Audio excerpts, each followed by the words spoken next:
Close your eyes and imagine. What if the things in life that cause us the greatest pain, the things that bring us grief, are challenges?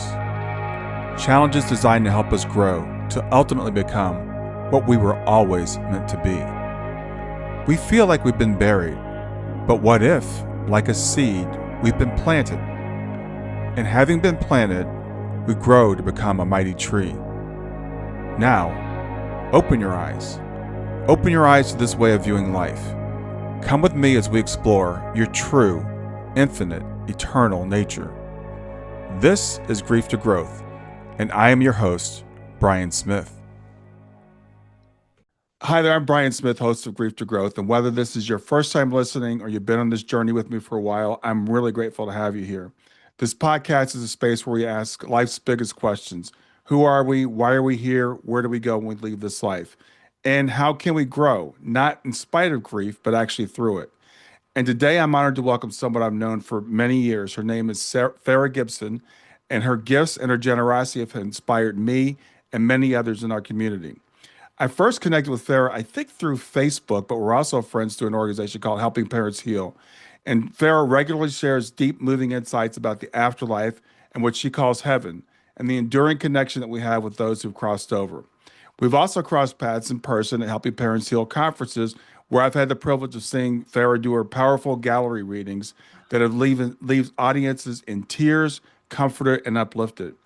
Fara is a spiritual messenger and the author of 4 books, including Looking into the Windows of Heaven and Heaven is Within Us. Her work is rooted in her connection with spirit. And in this episode, she'll share her personal story, how her abilities unfolded, whether she's always been connected, and what role, if any, training or study played in her development. Those are some of the questions I'd like to ask her.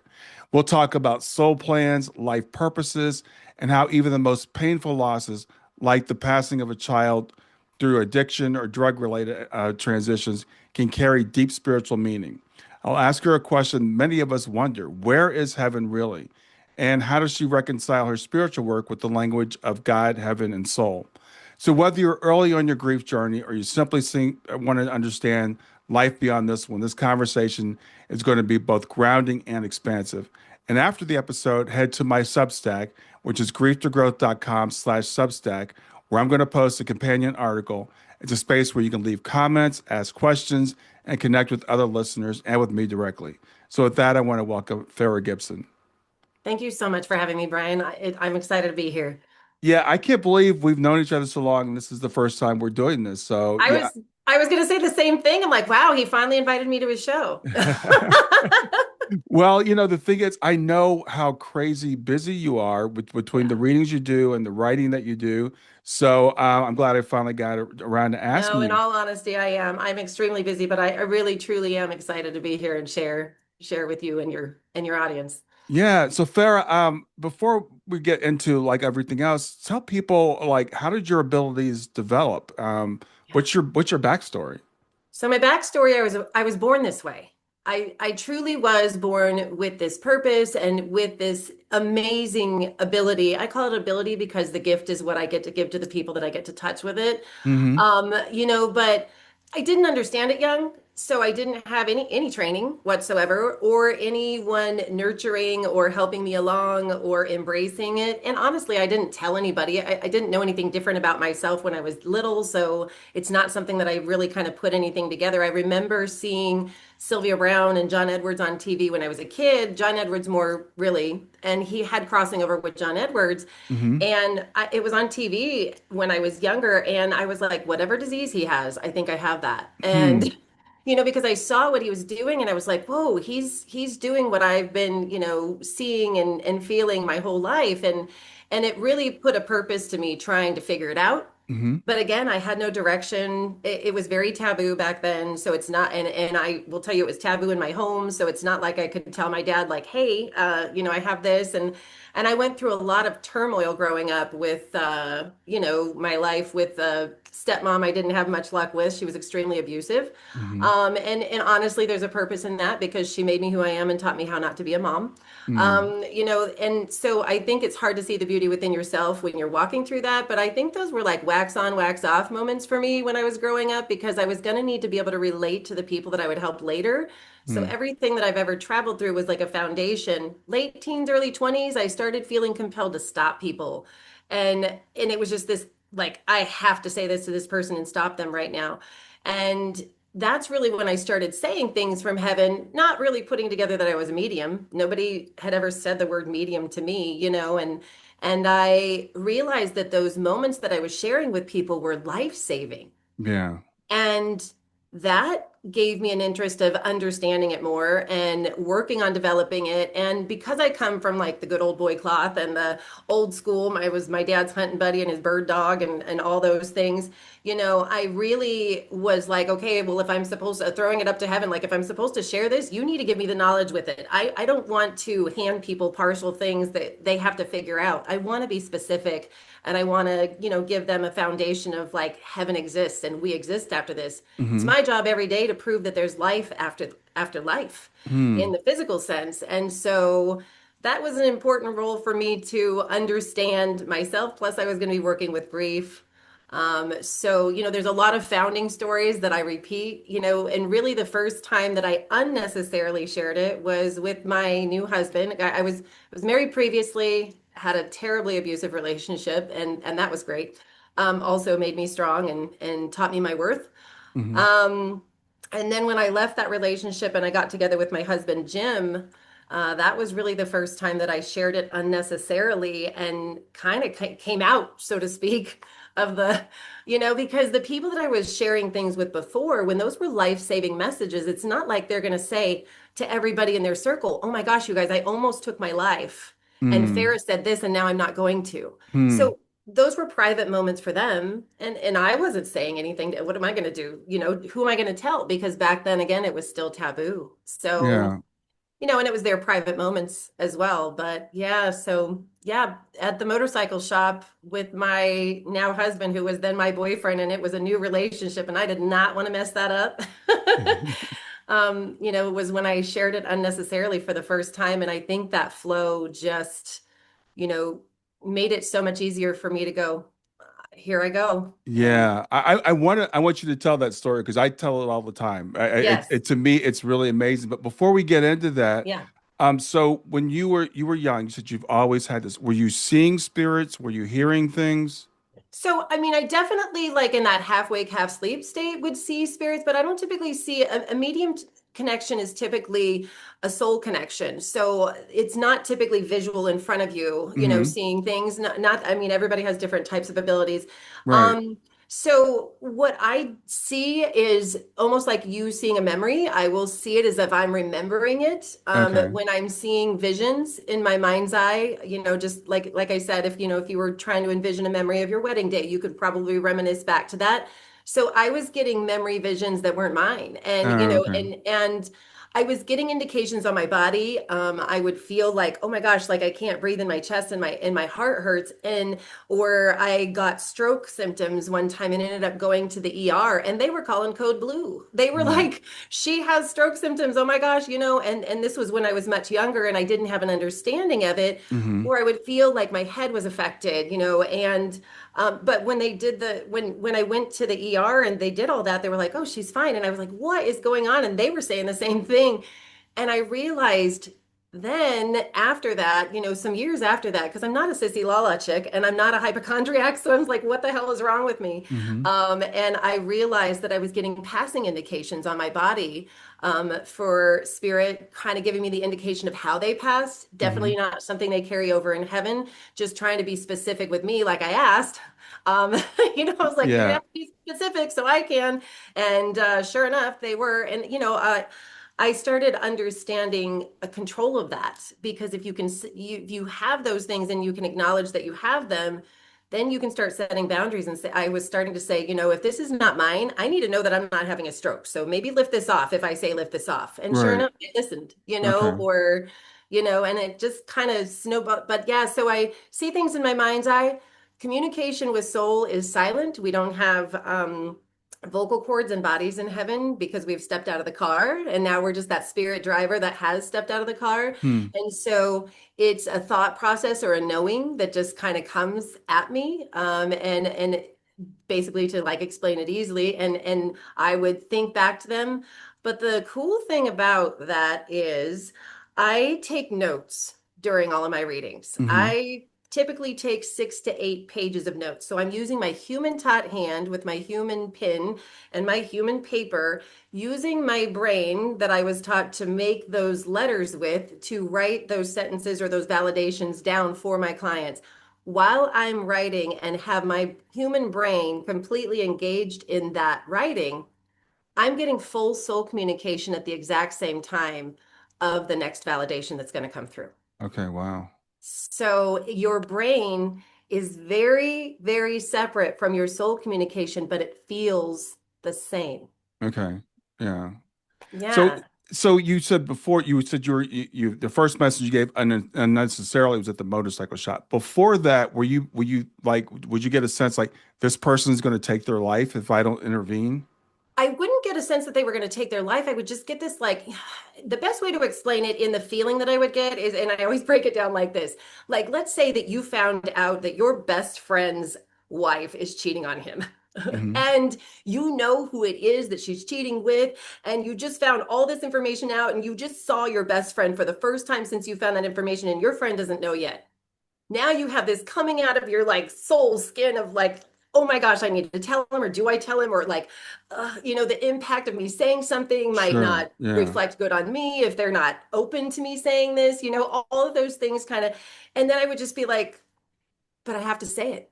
And so I would stop people in moments. I made a phone call once, and this was in my early days. I made a phone call to somebody in the family. I'll keep that private, Hmm. but I was like, I have to call you right now. Like, I don't know what it is, but your mom came to me yesterday, and I was not announcing that I was a medium or anything, but I was like, she said that she was at her grave with you yesterday, and that she heard you, and there was other specific things that I said Hmm. to kind of catch his attention, and he didn't even know this about me. And he was really, really quiet, and he was taking it in. And after he took it in, he said, Farah, I was at my mom's grave yesterday and it was just me. And I was telling my mom that my marriage is really bad and that my finances are really bad. And I was going to take my life. And Hmm. I needed to know that my mom could hear me. And you're Hmm. calling me this morning.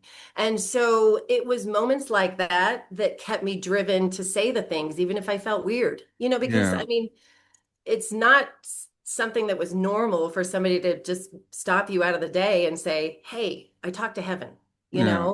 Yeah. and yeah, Well, it's interesting to me, Farah, because we see some of the celebrity mediums on TV and they walk up to people in the grocery store and they read them. And people will complain about that because they say you should never give a reading that's unsolicited.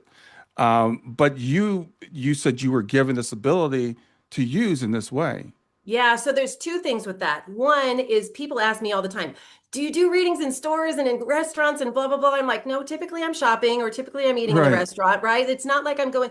What people forget in watching those shows is they have a film crew Yeah, that's going in to capture that moment exactly. for the show. Right. So could I, if I ever wanted to do a reality show, which I will not, just so we're all clear, um, um, could I absolutely do that with okay, like we're gonna go into this Fry's grocery store and we're gonna, I'm gonna stop somebody, as I feel compelled and come on with me, but that's not being said on their shows and stuff.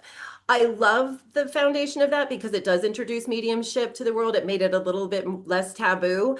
Hmm. But at the same time, it's not what I do all the time. If Right. I've learned over time, if I have that coming out of my skin feeling of like, I have to stop this person in their tracks, heaven knows what they're doing. So, Hmm. as much as it would be unsolicited for me to stop this person's day, I've never had one time that that happened that it wasn't embraced with love Right. and need. And Right. so I just have strong faith that like heaven knows what they're doing. They're just, putting me in the right place at the right time for that moment. And I embrace it. I'm always on for that. Everybody always says, is it always on? And I'm like, or can you shut it off? That's actually the question that I get. Right. And I'm like, I would never want to shut it off because I might miss an opportunity to help save a life. Hmm. Yeah. So So I'm also curious, Farah, because you use the word heaven and you use a lot of language that we might consider to be religious. Do you have a religious background or religious faith, or what is that for you? So I have never belonged to a specific religion. I was raised with my father. My dad was a single father, some of my life. Those were the best years. Mm. And my grandmother was Baptist Christian. Mm. And I did a lot of going to church with grandma because I spent a lot of time with grandma to get out of my dad's house with my stepmom. I love my Mm. dad, don't get me wrong. Hmm. Um, and my mom's side of the family is LDS or Mormon. Oh, And I spent a lot of time going to the Mormon church growing up as well. And there was always little bits of church that resonated with me, and none of them that resonated with me as a whole to say, like, I want to do this because right. when people start talking about God as judgmental for me, and I do believe in God, I absolutely, and I just, I know people call God different things, whether it's universe or, like there's so many different Hmm. names. Um, but there was parts of it that resonated with me and parts that didn't, like anything negative that it was ever said, like judgment and, like do this or else. The or else didn't make sense to me. The God that I knew and know, even then when I was little, was all loving and just so supportive in our journeys. And so I was like, well, that doesn't make sense, or that doesn't make sense, and then there was, the LDS or Mormon side where they're not as judgmental, Hmm. but they're very family oriented. I love that. I love a little bit of every religion because in any aspect, people are finding faith in this difficult world that's so hard to navigate. I think that's a great thing. But I always say take what resonates within each religion and hold that. And if something doesn't resonate, set it aside because Hmm. your soul knows. And so I absolutely believe we have come from heaven. And I feel like we're all made of the same beautiful light. And I feel like we're all made in God's light. Um, but as He created us, we were created in very different levels of light. So angels are some of the highest level of light. Jesus, which is he is so profoundly beautiful to everybody, and he should be because he would be one of the highest levels of light, closest to God's likeness that's ever come to drive one of these cars. But Hmm. I don't believe that Jesus died for our sins. Your mistakes are meant to be. Your stumbles are where you grow. I think he was murdered for his beauty. He was so beautiful, and there was such a need for control back then. And so for me, there's parts of things that I'm like, yes, yes, no, no, no, yes. Um, so yeah, I've never belonged to a specific. I never got baptized in the Mormon religion. I actually used to volunteer at the Baptist church church camp in the summertime to help work with the disabled kids, and I was teaching them archery and stuff. And at the end of church camp one year, Pastor Mike said, "Does anybody want to accept Jesus Christ as their Lord and Savior and get baptized?" And I raised my hand. It was the first time I ever did that, and I was like, you know what? Pastor Mike looked at me and he said, Farah, you're not ready. And I was like, wow, well, I guess if Jesus won't have me, who will? Yeah. So, Well, but so there was a lot of things that didn't make sense to me. And so I just hold within me what does make sense because I have such an amazing connection with heaven that I right. don't have a need to dive into a specific religion, if that That makes sense. that makes perfect sense to me. The way I think about it, and I did grow up in a fundamentalist church and Yes. was went through all that stuff and everything. And now the way I look at it is like religion is like training wheels. I think it can be a good start for a lot of people to put you on the right path, but I think people like you and other people we tend to outgrow that. It's like we don't Yeah. need that container anymore. So it's a good pointer, it's a good way to get started maybe, but some of the Yeah. stuff just doesn't make sense. No, I think that it's best said that spirituality will bring us together and religion will divide us. Yeah. And I don't want to be divided. I want to love everybody, embrace everybody. I embrace every religion. I work with people from every religion, whether it's Mormon or Catholic or Jewish or Christian or there's so many different religions out there, and I think they're all beautiful. And the truth of it is, we're all one. Yeah. And so if we can just understand that and embrace it and embrace that everybody has different thoughts and views on that and not have to debate it and fight it, like why do I have to shove my views down your throat? Yeah. So yeah. Yeah. Well, I'm glad we had that conversation because I know, like I said, you use a lot of the language that people might think of. Oh, she must be Christian because she says heaven and she says God. I but you're do. just using the language that you kind of grew up with. I'm using the language that I just know within. And Yeah. so, I mean, as we're created in that light level, I guess I just didn't finish that, but as we're created in those different levels of light, we have the ability to grow our light level to be more like God's level of light. And Mm-hmm. that is actually the entire purpose of us coming here to this world and living. Everybody always says, like, Earth is a school, we're learning and growing. And most people don't debate that. They're like, yes, it's a school. We're learning and growing. We get that, but nobody's answered why. And the Yeah. why is because as we're learning and growing in our journey here, we're growing our soul to be at a higher level of light. And we are navigating these difficult moments for that purpose. So those people, and I know you said we'll talk about soul plans and all that stuff, but we're given the ability to write a life here on earth and navigate the things that we write within that soul plan. And my blueprint, my soul plan for my journey is my intention for my growth. And I'm Mm. not bigger than your blueprint, and you're not bigger than mine. So the people that we sit in the soul circle with, our family and our friends, and all of those people who are going to join us to be a support in us attaining that growth that we want to achieve, they write very different dynamics in their very own soul plan as well, where they're going to support you and they're going to be this role for you in life. Somebody has to sign up to be the villain. Mm. You can probably think of the villains who have signed up in your life. But when somebody signs up to be the villain, we'll take my ex, for instance, because he was a great example of that.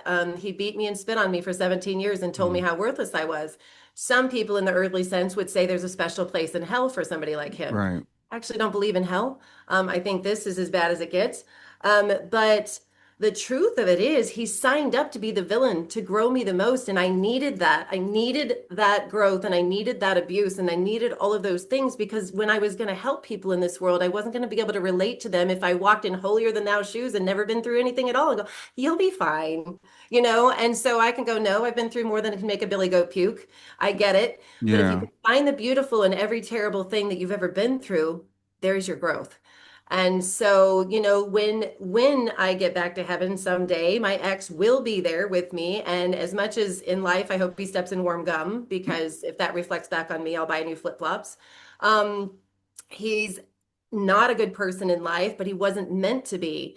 So people say, "Oh my God, he's gonna, have so much remorse or regret." And the truth of it is, he played the role that he was meant to play, and he played it well. Oh, wow. And, there is free will that he had to approach that role, and he took it to the nth degree a few times. So there'd be moments of growth for him, like, ooh, could have been a little less there, as Yeah. we do a life review. But yeah, That is a hard lesson, for people to hear it because they'll is. say, "Well, you're excusing bad behavior." But if bad behavior is intentional for us to grow, somebody has to deliver the bad. Yeah. And that's the thing, you're here to navigate obstacles. There's no negativity in heaven or, whatever anybody calls it. Yeah. There's no negative thoughts, feelings, emotions. Jealousy does not exist. We have to separate our human experience completely because it's really hard for us to wrap our human minds around these things and look at the Yeah. spiritual opportunity for it for us, so everything that we navigate is nothing that exists in heaven when it comes to anything negative or difficult. Yeah. So some of the spirits with the most intention for growth will write, I can go through this, including the loss of a child in the physical sense. Holy crap, you guys are spiritual badasses. Because that is not an easy road to navigate. And your children said, you know what? I'm willing to bless you with that growth. I'm going to graduate first. It's going to be the hardest thing you've ever navigated through. And you are not bigger than your child's blueprint and they are not bigger than yours. So it's really hard to explain those dynamics too when it comes to somebody passing, at the hand of somebody else, at times like whether it's a drunk driver or, Mm-hmm. I've told a story about war, right? So, and I will actually tell this one really quick to kind of put that in perspective because I just mentioned like, what if somebody passes at the hand of somebody else? Yeah. I did a group reading one time and I go to this group reading, and then there is a gentleman that's probably in his late 60s, sitting in his chair, arms folded. He does not want to be there. He's scowling at me from the time that I walk in the door. There's 10 people that I have to get to in a 3-hour time frame, and he's number 11. So he's really not somebody that I'm supposed to read while I'm there or give validations to. His wife had wanted him to sit in and just listen and just be there. And he made that very clear. He's like, I'm not part of this. My wife just wanted me to sit here. And I'm like, oh, man, I'm proud of you for sitting in, you know? Yeah. And I go around for 3 hours and do readings for all the other 10 people. And at the very end of it, I looked at him and I said, can I come to you? And he goes, give it your best shot. I thought, game on, let's go. Because what I was seeing was so profound and I knew it was going to reach his heart. And I said, I have two Vietnamese soldiers that are coming through. One of them says that you slit his throat from left to right, and one of them Mm. says you stabbed him twice in the chest, and all you had was a pocket knife. And that man sat in that chair and tears were rolling down his face, his mouth's wide open. His wife like whips her head around. She's looking at him like, what the hell? She's never heard this story. And I always take pause when I'm trying to, decipher what I'm seeing. And I said, were you loading bombs onto planes in that war? And he sits back in his chair and he says, I don't know if I can cuss on your show. Yeah. He says, did you know that? And Uh-huh. I said, well, they're showing me the job that my personal husband did in the Air Force, and he loaded munitions onto planes in Korea years ago when he was in the Air Force. And so it tells me you did something different, similar to that. Mm-hmm. And he cried and cried and cried. And there was things that I gave him about his kids, that they were currently doing, but there's no way that I would know, and things like that. And then he started to validate. He was like, yeah, he was in Vietnam. He was on base. It was not supposed to be a combat space. He was loading the munitions onto the planes, and two Vietnamese soldiers had snuck onto base, and he had to take their life in hand-to-hand combat, just as they had said. And Mm. he had passed them to heaven, just as they had said. And then he moved to a place of why. Why would they come through for me? You brought moms and dads and kids through, and all these people. And I said, because they love you.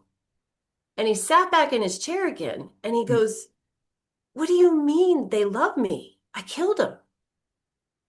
And he's just crying. And I said, yeah, but as you sat in heaven and you wrote your soul plan, you wrote that you were going to sign up to be in the military for the United States of America on your soul journey. In that navigation, in that military time, you also wrote that you were going to join that Vietnam War that a lot of other souls were planning to be a part of in that time, to walk through the most difficult journey. Mm-hmm. And I said, and as you wrote that, you also wrote that you were going to be a hero for the United States of America in the Vietnam War. How on earth were you going to be a hero for that war if nobody wrote to meet you there? Those men were also in heaven at the same time, writing their soul plan to live a life in Vietnam. They were writing to join the Vietnamese military. They were writing to join the Vietnam conflict in their country that they were going to be present for in their lifetime. And when they wrote their soul plan, they wrote that their graduation day to heaven was going to be to pass as heroes for Vietnam. Oh, wow. How on earth were they going to pass as heroes for Vietnam if you didn't write to meet them there? Mm-hmm. And so it's funny because you shake your head at that a little bit and you go, oh, wow, that's really cool. And that's the reaction that I love that moment happened, because it gave me an example of saying, now I can say the same thing for somebody who did pass, at the hand of a drunk driver, Yeah. because it is not an easy life to write, to be the one that is going to be responsible and have to hold space the rest of their life for being an alcoholic, for taking the life of somebody and holding that burden, possibly going a prison route and all of those things that may come with that in life. Mm-hmm. And they do that out of love for the family that they're touching. And that is the one that's really hard for our human minds to wrap around, because soul plans are so intertwined. It's interesting. It is. It is very interesting, and another thing that because I know you do so much work with helping parents heal, and Yeah. so I would do want to ask you, why do you know why you're so attracted to, I mean, helping probably the most difficult people to help. I know other mediums that have been part of the organization that they get burnt out and they just can't keep doing it because it's so hard. Why do you feel so attracted to it? I'm driven. I I have such a profound drive to heal this world one at a time, one person at a time. Mm, And the foundation of helping parents heal is so amazing to me because I've seen a lot of grief groups in the time that I've shared my abilities. And most grief groups that I've seen are very, very heavy, very grief focused. And and what I found about helping parents heal, or honestly, I didn't even mean to be a part of helping parents heal. That happened on a whim at a yoga studio. Elizabeth was walking out of a yoga studio when I was walking out of doing a 3-hour reading. mm, And heaven put us in each other's path when helping parents heal really just had kind of started. yeah, And when she talked to me about the organization, I was like, helping parents heal. Huh, that sounds much better to me than focusing on grief, yeah, and the loss and them not being here. So a lot of the other grief groups that I had seen, and I used to do a lot of writing and try to share it to like the grief toolbox and some of the places like on Facebook. And everybody was like, today sucks. It's a terrible day. And you're going to have those days in grief. Don't get me wrong. But then I would see everybody else going, yeah, it does. Life's terrible. I hate this, blah, blah, blah. And it was just negative, negative, negative. And I didn't see anybody jumping into action to lift any of them. Like, mm, I got you. I understand you. If you need me, I'm here. But helping parents heal had that. yeah, Helping parents heal had parents that were having a terrible day and other parents going, I got you. Do you need to call me or, can I lift you? And they were focused on signs from the kids and, creating art projects to honor their children and, really kind of giving your focus to living with your children and spirit still at your side. And that made sense to me. But and then there's dads, the dads group. I was literally just telling my husband last night, women, we're emotional beings, and we're more apt to be okay with wearing our emotions on our sleeves and mm, have this, network of other friends that we're not, we're not without. But men, in my observation, because I come from the good old boy cloth, tend not to wear their emotions on their sleeves, tend to be the one that has to hold family up and to hold up the wife who has also lost that child, or to hold up the other kids that are still living and lost their sibling in that sense. But where did the men have to be for their lift, for their yeah, support, for their help? That dad's group that has developed over the years with helping parents heal has my heart because those guys can't just go in their everyday workday and talk to all their coworkers about, like, oh, I want to talk about my daughter today, or I did a reading with a medium, and oh my gosh, you should have heard. Some of them have friends that they can talk to about that, right, but in the everyday normal like business world or construction world or wherever it is that they may work or their friend circle, if you haven't been through it yourself, you don't understand it. So having a place to be where these parents are all a community of love it has my heart. And I will never, I mean, I literally work from 6 in the morning until 11 o'clock at night, whether it's writing, answering questions, sharing things, yeah, I tell everybody about helping parents heal, and I'm not on the payroll. yeah, So, yeah. I don't do it because I get a kickback for it. I do it because I love giving opportunities for people to find an avenue to heal. Yeah.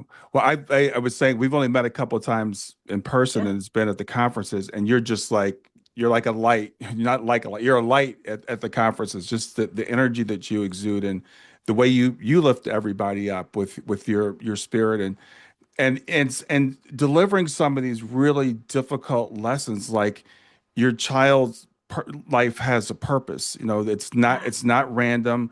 They weren't just accidentally killed by a drunk driver or a drug overdose or right. suicide. It's this and these are all things that are part of the plan, and that could be so healing for parents even though it can be such a difficult message. Yeah, yeah, absolutely. And I think the more we know, the less we fear.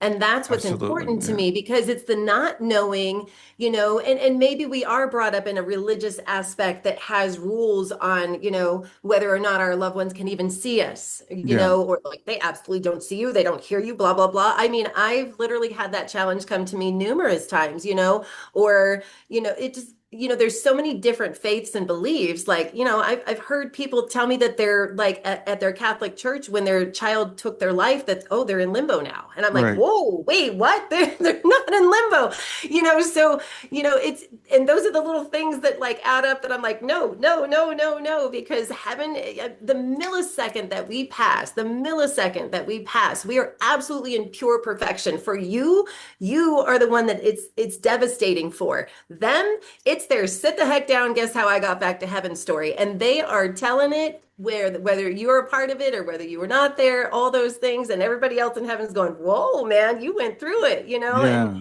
and it's just like a coming back together and an exciting story of their arrival back home. And for us, it's in the human aspect, it's terrible. I always say, take a step back to spirit when you get into those difficult shoes and find the beauty in it if you can, and ask yourself where you've grown from those moments, and that helps just a little. I Yeah. say, people focus on the way that they pass and the day that they pass so emphatically because that's where our pain is sitting. And if you can take that and acknowledge it and absolutely immerse in it and feel it, for this moment, and then pull it just and set it to the side, and then try to replace that thought process with your favorite memory, the funniest moment that they ever gave you.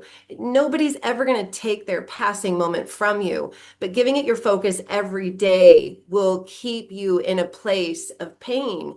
So if we're working on healing, just set the pain of their passing day here. It's always Mm. going to be at your side. Hmm. Scoop up your favorite memory of their love and your favorite moment and hold that for even if it's for 5 extra minutes, then you would normally hold that. And you'll start to just really navigate your focus to the love and the presence that they have in your life because they're still around. Yeah. Well, I love what you said about the more that we know, the less that we fear. And I find that to be absolutely true. So, like a lot of us that have even grown up in church, we hear about heaven, but it's such this like nebulous thing. We never hear what it's really like. And I'll never forget my poor mother. I was talking to her one time and she said, well, I hear there's milk and honey. I don't like milk and I don't like honey. And there's streets of gold. That sounds awful. So, people take these metaphors and they take them literally because we have nothing else. So, for people that are listening, I want to talk about where heaven is and what Yeah. heaven is. So actually, if you look down where your floor is, where your feet are right now, that is earthly floor. That is where my feet are. Heaven's floor is only 3 feet above our floor. They're in this space around us always. It's up, but it's not as up as everybody's always Hmm. looking to the stars in the sky. They are not past the stars. They are not past the sky. They are amongst you always. And I have a really kind of cool story to put into perspective what heaven's home is like too. Yeah. I had this friend growing up, Ko, and I've told this story before too, but Ko and Brian were these boys that lived around the corner from me growing up, and I spent a lot of time at their house. Again, it was, as the neighborhood run around, play hide and seek, and then they had the cool house that had the bonfire, and the parents let everybody drink in the backyard, when we were teenagers and all that stuff. Hmm. But when we were growing up, when we were all approaching our early teens, Ko and Brian's dad passed from a lung disease that was really, really difficult. Those boys were just at that pivotal moment of like finding their manhood. They were turning into man cubs, and then their dad passed, and it was tough. And they kind of ran amok a little bit, and we lost touch for a while. And then years later, Ko found me on Facebook, and it was really cool. But when we were kids, Ko would always say, you know what, someday I'm going to have this majestic, like beautiful cabin, and it's going to be like on this amazing mountain with this view that is just so cool, and he's like, and I'm going to have a hot tub with hot chicks and bikinis inside my cabin. And I was like, wow, Ko, that's cool. Like, I just want to live on the beach, so whatever, like we were Uh-huh. just talking about what we wanted, when we grew up. And so flash forward, Ko finds me on Facebook years later, and um, when he messaged me and we were chatting, I was like, man, how the heck have you been? And he's like, man, I have that same lung disease my dad has. And I knew what that meant because it was a very terminal lung disease. Your lungs just basically harden and stop, Hmm. allowing your body to take in air. Hmm. And so it was really kind of nice to be reconnected with him before he passed. And he did pass in his mid 40s. And it was really, really, so sad because I grew up with those boys, man. We had a lot of fun together Hmm. with parties in their backyard. And so I had a dream visit. And the dream visit is so profoundly like vivid in color versus just a regular dream that just kind of wonky and weird and goes in directions. But Hmm. after KO passed, I had this dream visit and I'm knocking on this big door at this cabin in my dream. And the door opens and it's KO. And when before KO passed, he had really lost all of his weight. He was just really just like so skinny and kind of like how a cancer patient would look, if they had lost their ability to eat. And so as he opened this door in my dream though, KO looked beautiful. He was vibrant and healthy and amazing. And I was like, oh my gosh, KO, you look so good. I couldn't get over it. I literally kept saying, KO, and he's like, come on, Farah, I got to show you the view. And I'm following him into this door and I'm walking behind him and I'm looking around this amazing cabin and I'm like, God, this is really nice. And he's like, come on, Farah, I gotta show you the view. I'm like, Kay, oh gosh, you look so good. This is so cool.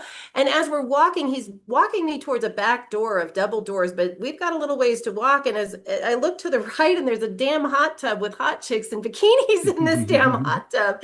And I'm like, Kay, you have chicks in bikinis in your cabin? And he goes, I know, but come on, I got to show you the view. And he takes me to these double doors in the back and he opens them up. And I literally lost my breath. I was like, oh, the colors were more beautiful than I'd ever imagined seeing. And the trees were nothing like we have here. And they were just the flowers, everything. And there was just this majestic mountain view. Hmm. And I looked at him and I said, oh, Keo, this is what you told me about when we were kids. This is the cabin you said you always wanted. And he looked at me and he said, I know, Hmm. but I didn't realize it was a home I already had in heaven. And I only came back to it when I passed. Oh, wow. It was the home he had before he came to live this life. It's why Wow. his focus was, I really want this, this, this, this, this. Our human filter filters out the knowledge that our soul existed in heaven before we came here. But it Hmm. was such another, like, I get the most amazing examples of how to put heaven in perspective with my experiences. Heaven's like, they got me. So Yeah. it was really cool. I messaged his mom and I was like, oh my gosh, because I'm still connected with his mom and his brother. And yeah, so cool. Wow. I love that. I'm a little confused by something though, because I hear people say we don't have bodies in heaven, but then I hear Mhm. that we can live in cabins and fish and hunt and golf or whatever. So how does that work? I mean, we don't have solid bodies, but we have the appearance of having bodies. Yeah, we don't Okay. walk around as light bulbs. That would be Yeah. no fun. We do Yeah. have an appearance, and we can manifest anything. So, I mean, I literally do readings where they're showing me that they smoked in life and they're still smoking a cigarette in heaven. Yeah. Right. And the cigarette's made of light. It's not the same impact. It doesn't stink. It's not causing cancer. And if it's something that they enjoyed in life, by all means, have your damn cigarette, Yeah. or a beer. I'll see them toasting me with a beer, or something. So the things that when spirits have lived a life, not every spirit in heaven has lived a life. We're not made to live a life. It is our intention for our growth. Hmm. And so when a spirit has lived a life, if they found something that they enjoyed, like golf or off-roading or whatever. I mean, we can fly in heaven, so we don't need to off-road in Right. heaven. We can. But you can manifest anything because it's just energy. And it's just, so we have the ability to manifest anything. That's why everybody's like, oh my gosh, I wish I had this, I wish I had this, I wish I had this. And I'm like, you know what? Just work hard for the things that you can attain in life and know that you need none of them in heaven. Yeah. Because we have the ability to have anything that we desire. And we don't have greed in heaven. We don't have like, needs to be the most fancy and all those things, that vanity, those things don't exist in heaven. We just Hmm. do things with love. Yeah, but yeah, you can golf, you can fish, you can do all those things. I mean, you're not actually killing and eating fish, We actually don't have a need to eat in heaven, but we can manifest food in a party type setting to, just enjoy space with others who that we, Hmm. may have shared lives with. So it's why food is such a reward here on earth. And people are like, that's so good, because it is one of the rewards, but it's also got a hitch because, right, you're here for growth and things are supposed to be hard. So it can make us have high cholesterol or, gain weight or all those things. Like everything Yeah. has a catch that we can enjoy here. And that's because it's life. Yeah. So, yeah. So I want you to tell the story that we started at the beginning. We kind of teased it, the Yeah. story in the motorcycle shop, because I think it's so profound, and I tell it to people all the time. This one does have one cuss word in it. Is that okay? Go ahead. Yeah, go for it. So, so I was newly dating my now husband, Jim, and we had known of each other at the phone company for 10 years, but we had never been together. And we had just started dating probably about 3 weeks in when he took me to the motorcycle shop. So there was a motorcycle shop in Mesa, in downtown Mesa, and it was a place that my husband, Jim, always spent time every day after work with his best friend, who he, calls his brother, Kenny. And Kenny's actually now passed. So, but Kenny he lived at the bike shop. He lived at the motorcycle shop. It was Knockout Motorcycles. And he had a dog who was a pit bull, a red-nosed pit bull named Poop. Kenny did. And Kenny lived at the bike shop with Poop, and he had an apartment built up in the rafters of this industrial bike shop. And he would come down every day and have a Budweiser in one hand and a wrench in the other, and Poop would sit and watch him wrench on the bikes. Hmm. And my husband would go after work each day and spend time with his brother Kenny. And I'm not one that's an in charge. I need to stop you from hanging out with your friends. It's like, go. If you need to ride home because you drank, you need to park your bike, like let me know. And have fun with your brother. See you when you get home. And he's like, is there a catch to this? I'm like, no. But about 3 weeks in, he took me down to the shop to meet the boys.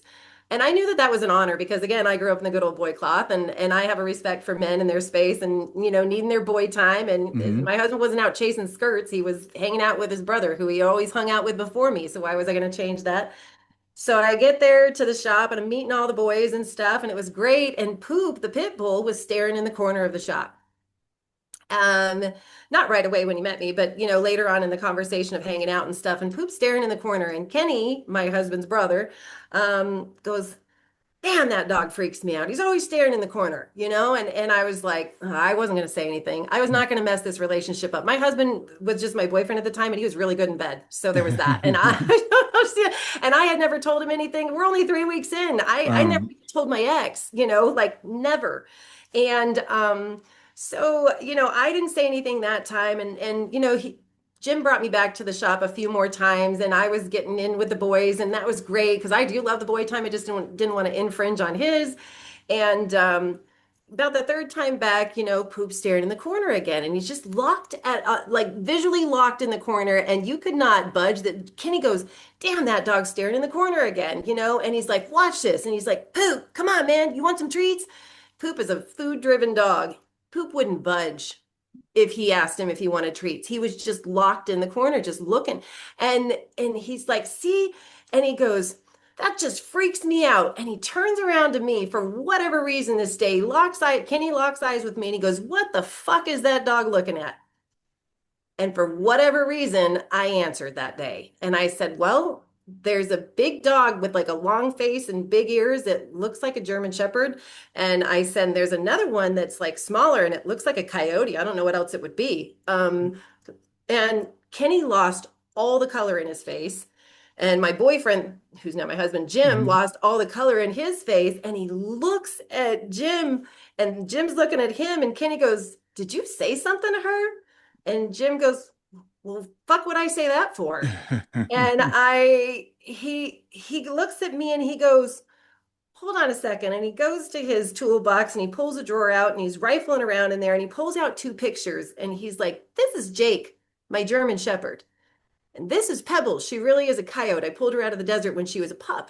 And she was abandoned by her pack. And he's like, but they're dead. And Yeah. I said, yeah, but they used to watch you wrench on the bikes when you had them, and they still watch over you wrenching on the bikes, and Poop sees them in the corner. Mhm.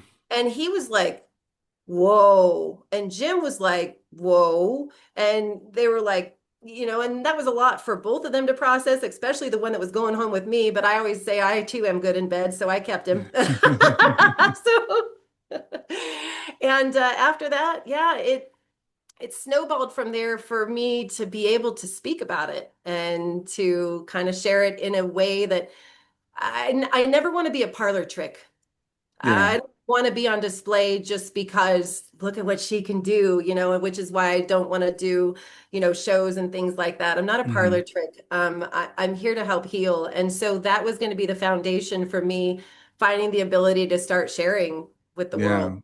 Yeah. I Yeah. love that story for so many reasons. I love it. It's kind of like your coming out story. It Hmm. validates your ability, but it also validates the fact that our pets can see things that we can't see. Because I Always. think anybody that has a dog, and I don't know about cats, but we see them Yep. staring off sometimes, and you're like, what are you looking at? And you'll try to even call them, and they'll go right back to that spot. So pay attention when that happens to what pops at you when you're seeing that. When you are seeing the dog go look at something, do you go, oh, I wonder if Shane is here? Hmm.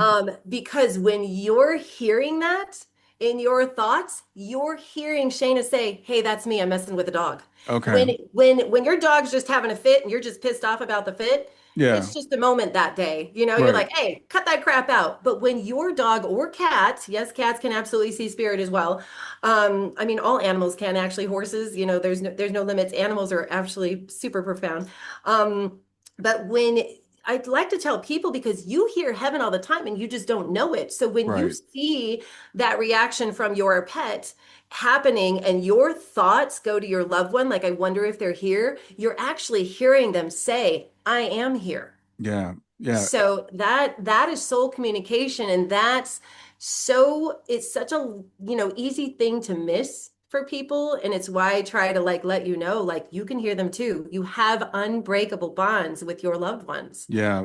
So It also validates what you said about heaven is 3 feet above the floor, which is another thing I tell people because we think of it as a far off place. It's just another frequency, which is mhm. why it can overlap with where we are and why our pets can see and we can't because they can Right. see and hear things that we know that we can't see and Well, hear. and you hear a lot of people say, like, so here's the thing, like, you hear somebody say, like, oh my gosh, I was in bed and I opened my eyes and I saw my grandmother floating in the room. Grandma wasn't floating. Grandma was just walking on heaven's floor. But it's an appearance of float because Hmm. it's literally on our level, just a little bit above. Yeah. So yeah, yeah, it's kind of cool. It's comforting knowing that they're so close, and then people freak out, like, how much can I see? And I might mess with them and go, everything. But the truth is they had bodies once too, so they're not like sitting there watching you on the potty, like, oh, Yeah. how's that going? They Yeah. don't care. They're seeing you as souls, and they embrace your private moments for it to be yours too. I mean, they're with you always, but they're not looking at, yeah, Yeah. the things. Yeah. Yeah. It's not really a curiosity for her at that point, right? No, yeah, yeah, absolutely. So, Farah, I know that, in addition to your mediumship and all your work with helping parents, you've written 4 books. So Yeah. tell people about your books. So my first book, Looking into the Windows of Heaven, was, just such a, like, I really wanted to introduce, what heaven is and where we come from, and talk about all the difficult subjects of loss as well, right? And, so it was my first book. And then I went on to Heaven is Within Us because I felt like there was things that I didn't cover in the first book that I Hmm. should add to the next one. I wanted to add some other difficult subjects like gay and transgender and all of those things to put soul perspective to those things. Because, and I will stop on that subject really quick and then talk about Yeah, the other ones. But, sure. when I say that we existed in heaven and we're all made in different light, we're each made male or female in heaven in spirit form, but we're not made to drive a car that matches the sex of the driver. Hmm. And so, giving people perspective and understanding of why that gay and transgender, life was so very difficult to navigate is important for me too, because human judgment is meant to be, and it's meant to be hard for them, unfortunately. But they write a profound life as well, and that is not an easy one to navigate. Hmm. And then I wrote a teaching book. So Heaven's Voice is Within Your Soul, because I had so little support and I had no training. I've never taken a class. I've never done anything. I don't meditate. I don't do any, there's definitely a lot of things that I tried to find my footing and understand myself. I tried tarot cards and I was like, yep, don't need it. I tried crystals. I'm like, what do these do? Like, I didn't need them, and then I realized if I threw everything earthly out the window, because my connection is directly to heaven. I didn't need earthly materialistic things to feel my connection. It's already Mm. there. So Hmm. using those tools to find and develop and your abilities, not a problem. But if you realize that you have these built-in abilities and don't need any of those tools, it's an amazing thing too. I don't want to discount the tools because some people find comfort in using them to make themselves feel, supported, and Hmm. that's cool too. But I wrote that book to really teach you to challenge yourself, with your abilities. You may not have all the abilities that I have, but what if you can find one that you do have to find that extra connection with your loved one in heaven yourself? Yeah. And when I wrote that book, I remember my second stepmom that I had. She had said, "Why would you write that? You're going to lose business. Like, why would you write to teach other people to do this?" And I looked at her and I said, "You know what? If I could teach this entire world that they have unbreakable bonds and help them to find them, I'm blessed." But I knew it wasn't going to be the case. But what if I could reach a few, Right. and that was important to me. I'm not here for me, I'm here for this. And so that was, and then my fourth book, which is the one that I would recommend above all books for any type of physical loss that you've ever had, is How Do I Live Life When My Child Is in Heaven? And you can take the word child and use it for your child, or you can set the word child aside and use husband, wife, brother, sister, friend, whatever it is. That book, I wrote every bit of, like, why do we live a life? What is our soul purpose?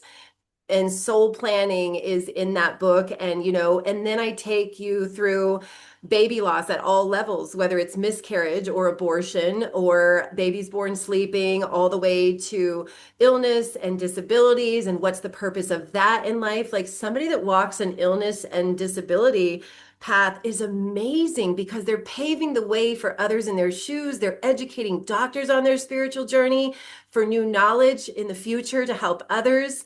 Not everybody does that, and that is not an easy path to walk. And when there's misdiagnosis that happens and all of those things in this earthly sense, those things are devastating. But the truth is that soul was writing their life to have this disability or to have this, cancer journey or whatever it is, and they're writing to graduate from that. Then there's souls that are planning to be doctors saying, "You know what? We heard you're going to graduate with your cancer.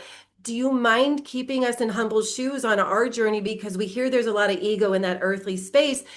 Is it okay if we make mistakes? Is it okay if we overlook things for you, since you're going to graduate from that anyway, so Mm. that you can keep us in humble shoes for patients later that we're meant to save?" And, so all of those soul plans are so intertwined. And then I covered addiction, and also suicide and tragedy past things like car accidents or murders, all those things, because the purpose behind them and understanding and finding the beautiful in every terrible, even an addict, that is a terrible, terrible thing to navigate. I have two sisters who are addicts in life. They Mm. have navigated addiction and prison time and all of the things. They have grown our family in ways that we would have never grown without their struggles. Mm. And the truth is, they're beautiful. Now, that doesn't mean I want to invite them over for dinner and have their friends in my home. And, so, there's things that come along with addiction that in the human sense are tough. But the truth is, my sisters are beautiful for navigating that difficult journey and still navigating it. They both are, and that's okay. Yeah, it's part of life, and they're growing us, and we're loving and supporting them through their difficult journey. So yeah. Yeah, thank you so much. I mean, that's this conversation I love because there are several basic questions that I try to answer with this podcast. It's like, who are we? Why are we here? Where did we come from? Where are we Yeah. going? And those are the four things. And you've covered all of them, Yeah. in We this go short back to period of time. heaven the millisecond that we pass. There is no layover. People say, like, all the time, like, I've heard that you have to wait a certain amount of time to do a reading. Readings for you are really something that your heart is ready for. I've done readings the same day that somebody passed. Hmm. And so there's no sense of time that you have to wait. But I always say, give yourself space and time for healing. Find that connection within yourself, as well. But yeah, when they pass, they're perfect. It's you that's broken.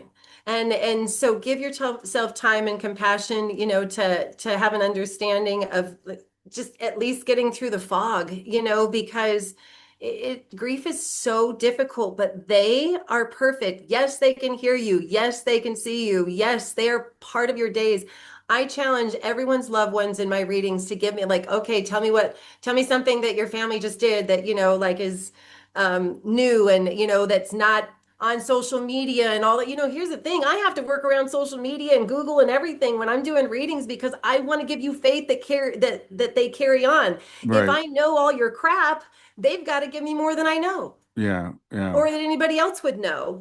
So like it's interesting what they'll come up with, but they want to validate their presence with you. They want you to know that they're still with you and they're not held back by your tears. That's the other thing. Cry all you want. Don't ever Yeah. let anybody tell you that you can't cry, because I can tell you that your tears are made of love. You're not holding them back from anything. They cannot be held back from heaven, actually. So, if anything, they are encouraging your smile. They're encouraging you to carry on and reach your dreams because their life passing was not meant to defeat you and stop you from your sole purpose for yourself. And, but part of your sole purpose for yourself is walking and navigating through your grief. Yeah. And they know that you're doing that. They're Yeah. proud of you. They're just like, wow, look at them go. And maybe you couldn't do Christmas this year because it was too hard. That doesn't mean they're not with you for Christmas. They'll still hang out with you with no tree. Yeah. And they're fine with that. Yeah. So So, Farah, is there anything that you wanted to talk about today that I haven't had a chance to ask you? gosh, I don't know. I think that we've covered most of the things actually. I Yeah, mean, we've if there's anything you want me to speak on, I'm here, but no, I think you've done an excellent job of, I think we've come kind of full circle and answered, the basic questions that I like to answer. We talked about, your abilities. We've talked about, and people can tell because there's this thing. Some people say, well, all mediums they're frauds. They're, and I've known you for years. I've known several mediums for years, and I yeah, can guarantee you that mediums are absolutely real yeah. and are here to serve. It's unfortunate because there are so many mediums out there who are not authentic.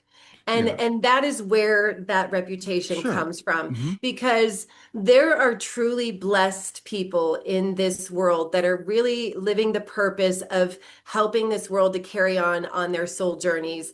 And I'm blessed to be one of them, but I am not the only one. There's a lot of beautiful souls out there who are definitely beautifully connected. But then there's the people who are like the woo woo into the oogie boogie, and they think that like spirituality is so cool. So they start studying it a little bit and they're like, I'm a medium. Yeah, And then they say the things like, oh, sorry, couldn't make a connection for you today because your kid's stuck in limbo.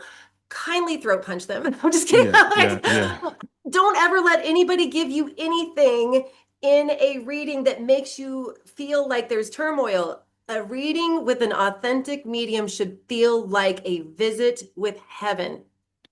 It yeah, should feel like it is just I should almost kind of disappear in that connection because you're feeling them so profoundly. It's like you're talking to them. And yeah. that's what's important to me. Yeah, but there is, I mean, it is the day and age of Google. You guys, we can't control that. I have people all the time like that will book 3 people deep because they don't want me to know who they are. I'm like, I don't care. Heaven knows who you are. Go ahead. Like, Yeah.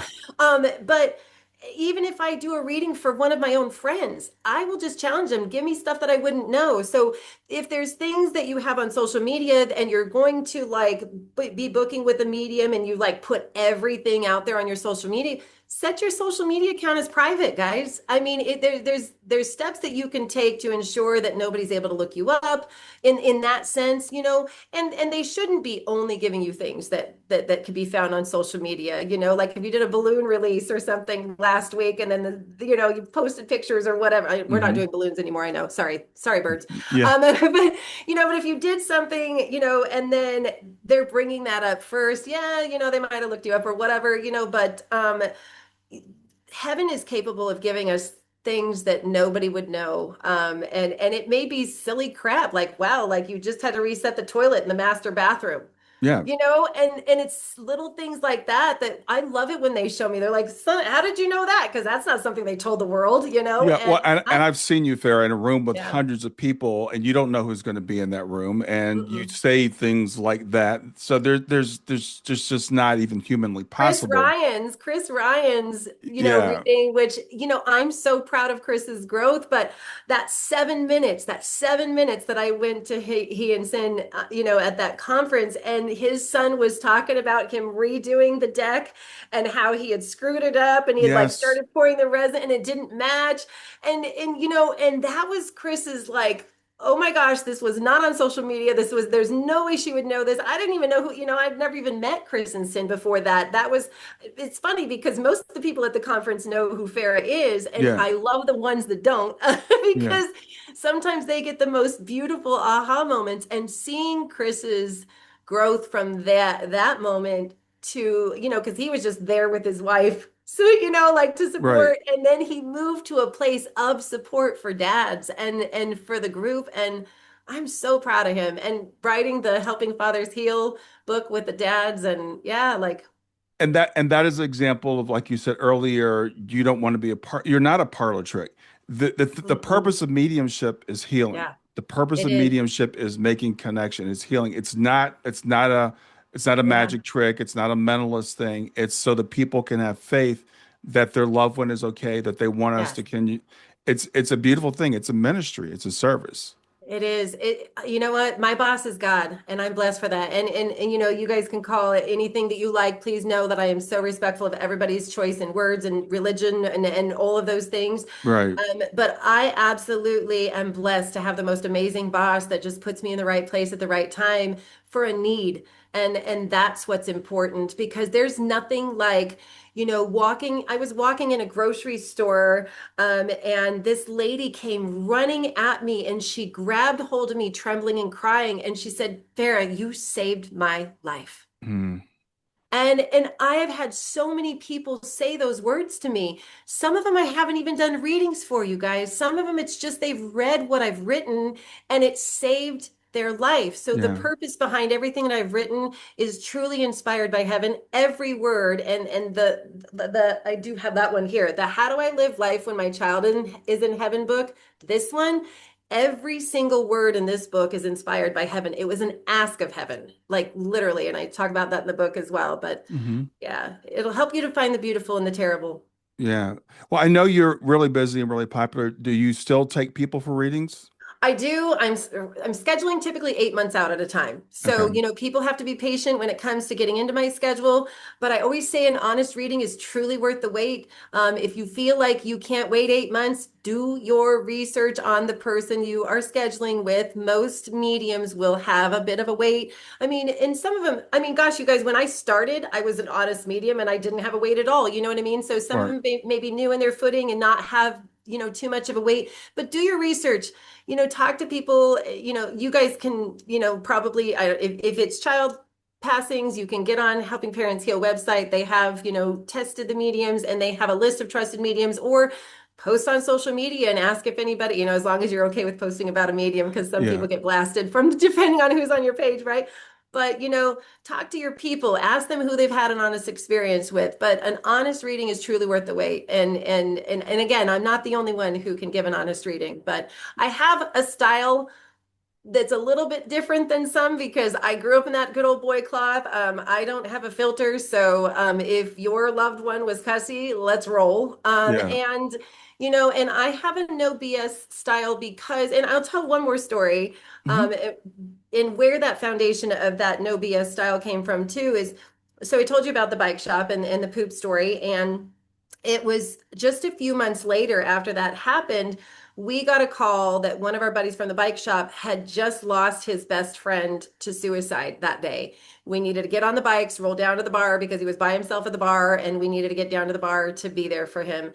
And so we did. So Kenny from the bike shop jumped on his bike. I jumped on the back of Jim's bike, and we rolled down to this bar. And our buddy Rudy is sitting at the bar and he's by himself and he's drinking beer and he is not in a good place. His best friend Beaver took his life, left a letter of love for Rudy, and some of his materialistic things for Rudy. And Rudy was not processing this well. Mm. And I was just sitting at the table letting the boys be there for him. Really, not much needed to be said. They just needed to be present for him. And we needed to get him out of the bar and get him back to the shop, and so we sat there for a little bit, and as we're sitting there and the boys are just interacting with him, I'm hearing his buddy who passed tell him I love him, tell him I'm with him, tell him I love him, tell him I'm with him, tell him I love him, tell him I'm with him. And it's just over and over in Mm. my, spirit, like mind, like communication. And I'm just sitting there acting like nothing's going on, like I'm not hearing this. And I'm telling his buddy, F you, dude. If you want me to tell him something like that, you need to give me something that will catch his attention that I would not know. Because if I reach across this stupid table right now and say to him, Rudy, he loves you and he's with you, anybody could say that. And Right. I learned that that fluff isn't healing. And, Right. and so for that reason, I will not say it first. I might say it at the end, and I will say it at the end, but I have to validate their presence first. So he I said, you give me something that I could tell Rudy and that I wouldn't know. And he showed me a big Coors Light can and a big FU to Budweiser. And he showed me them going out target shooting together, but only one time. Like they went out target shooting in the desert. And I was like, okay, fair enough. Not my place to judge what they're giving me. It's just my place to say it. Well, in the bar, it was not the place to say it. So I waited. And we got Rudy out of the bar and we got him back to the bike shop. And now we're at the bike shop and Rudy needed some air. And he went out front on the pillar at the industrial, plaza that we were at and was sitting outside with his hands in his face. And I told my then boyfriend, Jim, I Mhm. said, hey, I need to go talk to Rudy really quick. And he goes, Rudy doesn't need any mothering. And I already knew that. And I Mhm. said, yeah, that weird thing that I did? A little, and he's like, oh, go do it. Like, well, the cool thing is, I mean, I get it, because Rudy didn't need any mothering right then. And I understand how guys work with their emotions, but he needed this moment. Mm. And so I went outside and he didn't pull his head out of his hands and I kneeled down in front of him and I put my knees on or my hands on his knees and I said, Rudy, and he didn't budge. And I said, you went target shooting with Beaver, but only one time, didn't you? And he pulls his head out of his hands and he goes, how the F did you know that? And I said, well, Annie was showing me a big Coors Light and a big FU to Budweiser. And he smiled and he goes, that's Beaver. Mm. And I said, well, now I can tell you that he loves you and he's with you. Mm. So catching his attention was something I wouldn't know helped me to deliver the message of Yeah. love. Because Yeah. you guys literally, everybody's always like, what's their big message for me? I feel like they need to get a message across. And I feel like they have no need, none. Their message is always, I love you. I'm with you. I see you. And it's Wow. our place to validate that. Right. Yeah. So, yeah. Yeah. Yeah. Awesome. I love that. Thank you for sharing that story. So, Yeah. Farah, how can people reach you? So through my website, faragibson.com, F-A-R-A, four-letter word, Faragibson.com is my website. I keep my phone number private, guys, because my phone would go off the hook all day. Yeah. But honestly, my Facebook page, even if you never book a reading, Fara Gibson Psychic Medium, again, it's F-A-R-A, four-letter word. Yes, I was named after Farrah Fawcett, but Dad couldn't spell. And if you go to that page, you guys, I put so much love into that page and I You write and share absolutely so do. much every day to cover every grief topic that there is. Because even if the world never books a reading with me, maybe I can help you with a poem that I've written. My poems, you guys, are all inspired by heaven, and I typically write them from the perspective of heaven to you. And it's not by chance if you come across one of those poems and you feel your loved one in it because they made sure you saw it. Yeah. Yeah, I write and share a lot on that page. That's really the best page to start. And again, that book, How Do I Live Life When My Child Is in Heaven, is the best place to start to get a complete foundation of like soul planning Yeah. and why we do this and all of that background and jazz. So And I want to confirm your Facebook page, you're so generous. You do give away so much with your writing and stuff there. So yeah, people, as you said, if you've never booked a reading with Farah, go and yeah. follow her on Facebook at a minimum. Farah, thank you so much for doing this. I know you're crazy busy, so I really appreciate it. I really appreciate you having me. And I was just teasing about not getting me in your schedule sooner. You know what? This was perfect timing. Thank you Yeah, so much, Brian, for having me. And thank you for all you do. You're amazing. You're amazing. You have turned your grief into lifting others. And I'm so proud of you. So, thank you. I appreciate that. Well, enjoy the rest of your day. yeah, you too.